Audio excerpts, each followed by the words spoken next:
महाकुंभ का रहस्यमयी संत, एक अनसुलझी कहानी। जहां हर 12 साल में करोड़ों श्रद्धालु पुण्य की डुबकी लगाने आते हैं, लेकिन इसी महाकुंभ में हर बार कोई न कोई अनसुलझा रहस्य भी छिपा होता है।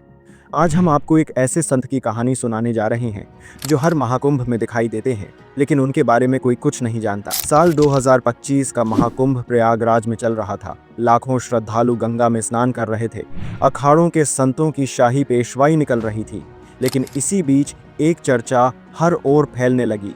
सवा संत फिर से आ गए हैं। लोग विस्पर्स में उनके बारे में बातें कर रहे थे, लेकिन कोई उनके पास जाने की हिम्मत नहीं जुटा पा रहा था। वे एक कोने में संगम तट के पास एक बड़े पीपल के पेड़ के नीचे बैठे थे। उनकी आंखें बंद थीं, उनके शरीर से धूल और मिट्टी चिपकी हुई थी, लेकिन उनके चेहरे पर अजीब सा तेज था। वह किसी से कुछ नहीं कहते थे, बस ध्यान में लीन रहते थे। कुछ पुराने संतों ने बताया कि यह कोई साधारण संत नहीं है। यह हर महाकुंभ में दिखाई देते हैं, लेकिन इनके बारे में कोई कुछ नहीं जानता।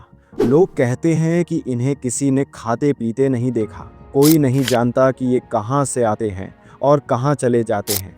कुछ लोगों का मानना था कि यह कोई दिव्य आत्मा है, तो कुछ कहते थे कि यह कोई बड़ा तपस्वी है जो सैकड़ों वर्षों से जीवित है। लेकिन सवाल यह था कि यह अचानक प्रकट होकर फिर गायब कैसे हो जाते हैं। इस बार इस रहस्य को सुलझाने के लिए एक खोजी पत्रकार रोहित ने ठान लिया कि वह इस संत की सच्चाई जानकर रहेगा। उसने लोगों से पूछताछ शुरू की, पुराने अखाड़ों के महंतों से मिला, लेकिन हर जगह से उसे बस यही जवाब मिला, यह संत बहुत पुराने हैं, इनका रहस्य कोई नहीं जानता।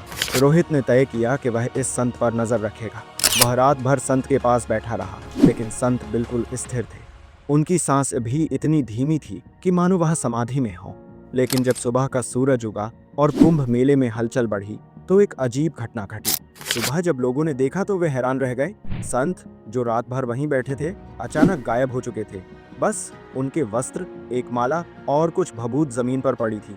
लेकिन सबसे रहस्यमयी बात यह थी कि वहां तक किसी के पैर के निशान नहीं थे। यह मानो हवा में विलीन हो गए हों। यह खबर पूरे महाकुंभ में आग की तरह फैल गई। कुछ लोग कहने लगे कि यह कोई सिद्ध योगी थे जिन्होंने मोक्ष प्राप्त कर लिया। कुछ का मानना था कि यह भगवान के किसी रूप में आए थे, लेकिन पत्रकार रोहित इस बात को मानने के लिए तैयार नहीं था। उसने आसपास के सीसीटीवी कैमरों की फुटेज खंगाली, लेकिन संत के अचानक गायब होने का कोई सुराग नहीं मिला। रोहित ने पुरानी किताबों और संतों की कथाओं को खंगाला, तो उसे पता चला कि पिछले 100 सालों से हर महाकुंभ में इसी तरह के एक संत के दिखने और फिर रहस्यमयी तरीके से गायब होने की घटनाएं दर्ज की गई हैं। कुछ लोगों ने दावा किया कि यह कोई तपस्वी नहीं, बल्कि समय यात्री हैं जो हर बार अलग अलग युगों में आते हैं। लेकिन इस बात का कोई प्रमाण नहीं था। जो भी उन्हें देखता बस रहस्य के और गहरे जाल में फंस जाता। यह कुंभ 2025 था और यह संत फिर से आए थे, लेकिन अब यह सवाल बना हुआ था, क्या वह अगले कुंभ में फिर दिखाई देंगे? महाकुंभ में लाखों साधु संत आते हैं, लेकिन कुछ रहस्य कभी हल नहीं होते। यह संत कौन थे? क्या वह किसी पुराने युग से आए थे? क्या वह कोई दिव्य शक्ति थे, या कोई ऐसा साधक जिसने अमृतत्व प्राप्त कर लिया था? यह सवाल आज भी अनसुलझा है। इस रहस्य के बारे में आप क्या सोचते हैं? क्या आपको लगता है कि यह एक आध्यात्मिक चमत्कार था या कोई वैज्ञानिक रहस्य? अपने विचार हमें कमेंट में ज़रूर बताएं और हर हर महादेव कमेंट करना न भूलें। अगर आपको यह वीडियो पसंद आया हो तो इसे लाइक करें, शेयर करें और हमारे चैनल को सब्सक्राइब करना न भूलें।